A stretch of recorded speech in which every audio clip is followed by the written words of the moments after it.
많은 불면증 환자들이 병원에 와서 똑같은 질문들을 하십니다. 몸이 이렇게 피곤한데 왜 잠을 못 자게 될까요? 우리가 자고 깨는 것을 결정하는 데 있어서 중요한 요인 중에 하나가 바로 생체 리듬입니다. 생체 리듬은 우리가 자고 깨는 것을 결정해 주게 됩니다. 몸이 아무리 피곤해도 생체 리듬상 깨어있는 상태가 되면 못 자는 겁니다. 걱정과 불안, 스트레스, 그리고 다음날 있을 일 때문에 불안한 것들이 우리의 생체 시계를 꺼지지 않도록, 뇌 시계가 꺼지지 않도록 하기 때문에 잠을 못 자는 겁니다. 따라서 잠들기 전에 몸의 긴장을 풀고 마음을 안정시키는 과정이 필요합니다. 잠들기 전에 육체와 뇌의 긴장과 불안을 풀어주는 수면 루틴을 추천드립니다. 잠들기 1시간 전부터 체온을 1도 정도 떨어뜨려야지 멜라토닌이 쉽게 분비가 돼서 잠들기 좋아지는 환경이 만들어지게 되기 때문에 미지근한 물로 한 10분에서 15분 정도 샤워를 하시면 좋습니다. 이러고 나서 10분 정도 스트레칭을 하시는 겁니다. 긴장을 푸는 스트레칭이니까요. 가볍게 하시는 게 중요합니다. 복식호흡, 478 호흡법을 천천히 하시면 몸의 긴장이 많이 풀어지게 됩니다. 노트에다가 오늘 있었던 안 좋은 일을 적어내는 겁니다. 마음속에 자리 잡고 있는 걱정과 불안을 내 머릿속에서 덜어내는 과정이라고 할 수 있겠습니다. 따분하거나 재미없는 책을 읽거나 명상을 하시다가 졸리면 잠자리로 들어가 보십시오.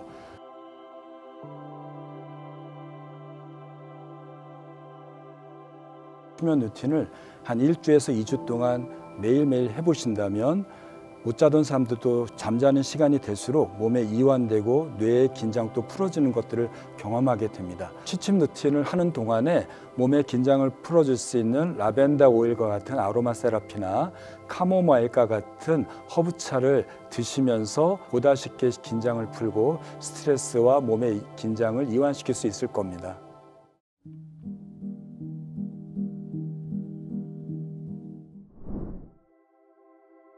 우리의 생체 시계는 햇빛을 따라다닙니다. 빛과 멜라토닌에 의해서 조절된다고 할 수 있겠습니다.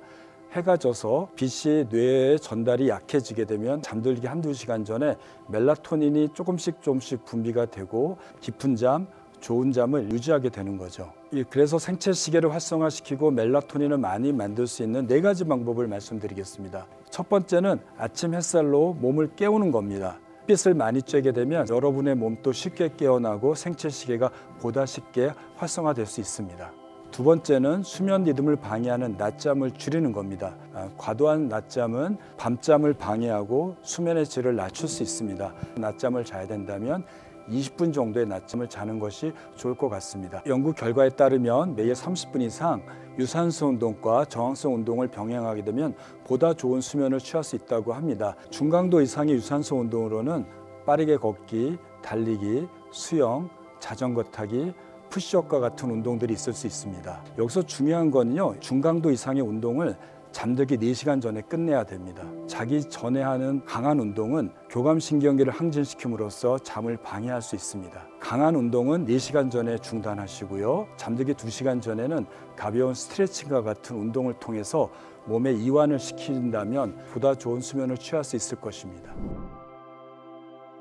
견과류, 바나나, 키위, 우유, 생선과 같은 음식들은 트립토판이라고 하는 멜라토닌을 만드는 아미노산이 많이 들어있어서 수면에 도움이 될 수 있습니다. 수면 건강 기능식품을 활용하는 것도 좋은 방법이 될 수 있습니다. 최근에 식약처에서 수면 기능성 원료로 인정받은 미강 주정 추출물은 쌀겨에 함유된 감마 오리지널 성분을 추출한 것으로 꾸준히 복용하신다면 수면에 도움이 될 수 있습니다. 수면을 방해하는 음식을 제한하는 것도 중요합니다. 카페인은 섭취하게 되면 1~2시간 후에 혈중의 최고 농도를 유지하게 되고요. 6시간이 지나게 되면 반으로 줄게 됩니다.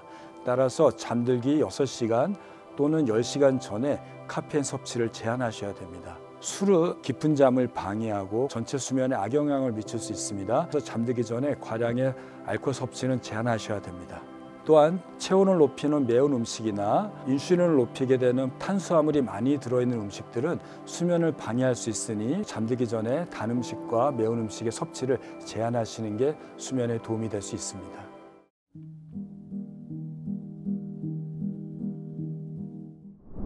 숙면을 취하기 위해서는 평안한 환경을 조성하는 것이 필수적이라고 할 수 있습니다. 침실이나 우리 집안 한번 둘러보십시오. 굉장히 많은 소음과 빛들이 창문을 통해서 들어오고 있고요. 내가 누워있는 침대, 매트리스, 베개도 우리의 잠을 방해할 수가 있습니다.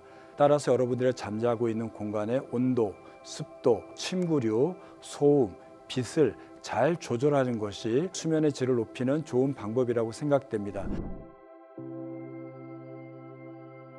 어떤 사람들은 따뜻해야지 잠을 쉽게 잘 수 있고요. 시원해야지 보다 쉽게 잠자는 사람들이 있습니다. 잠들기 전에 체온을 1도에서 2도 정도 낮춰주게 되면 보다 쉽게 잠들고 깊은 잠을 잘 수 있게 됩니다. 체온이 1도 떨어져야지 생체시계도 보다 쉽게 꺼지고요. 멜라토닌의 분비가 왕성하게 나타나게 됩니다. 더운 열대야 때 체온이 떨어지지 않기 때문에 생체시계가 꺼지지 않고 멜라토닌의 분비가 안 돼서 잠을 못 들게 됩니다. 이상적인 수면의 온도는 18도에서 22도로 알려져 있습니다. 만약에 이런 온도가 너무 춥다고 느껴지신다면 가벼운 이불이나 겉옷을 입고 주무시는 것도 도움이 될 수 있습니다.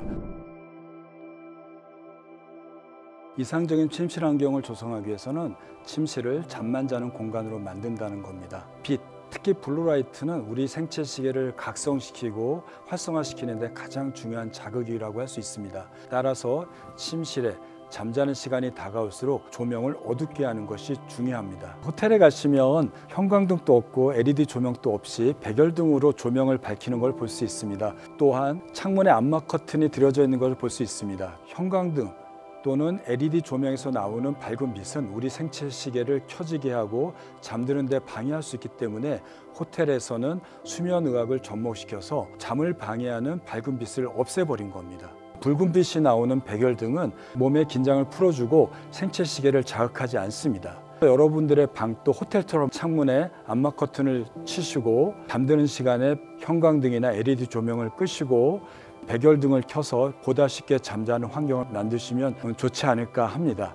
우리가 사용하는 많은 전자기에는 작은 불빛이라도 블루라이트가 조금씩 나오게 됩니다. 이러한 빛을 완전히 차단하기 위해서는 잠들기 1~2시간 전부터 전자기계를 끄고 빛의 노출을 멀리 하신다면 보다 깊은 잠을 잘 수 있습니다. 소리는 수면의 질뿐만 아니라 우리 몸의 긴장도를 높여서 깊은 잠을 방해합니다. 따라서 잠자는 침대에서는 외부 소리가 전달되지 않도록 방음을 하는 것이 좋습니다. 외부의 소리뿐만 아니라 우리 집안에서 들리는 여러 가지 전자기계 소음도 우리의 뇌를 방해할 수가 있습니다. 밤늦게 세탁기를 돌린다든지 냉장고 소리가 크게 나지 않도록 조절하는 것도 좋을 것 같습니다. 침실에 적절한 향기를 두면 숙면에 도움이 될 수 있습니다. 특히 긴장을 이완시키는 라벤더 오일과 같은 아로마 세라피를 활용하신다면 숙면에 도움이 될 수 있습니다. 침대는 침실 환경에 굉장히 중요한 요소를 차지하고 있습니다. 매트리스의 딱딱함은 편안함을 느낄 수 있는 정도면 되겠죠. 매트리스의 지지력은 우리의 잠자는 자세나 체중을 적당히 분산시킬 수 있는 정도면 좋을 것 같습니다.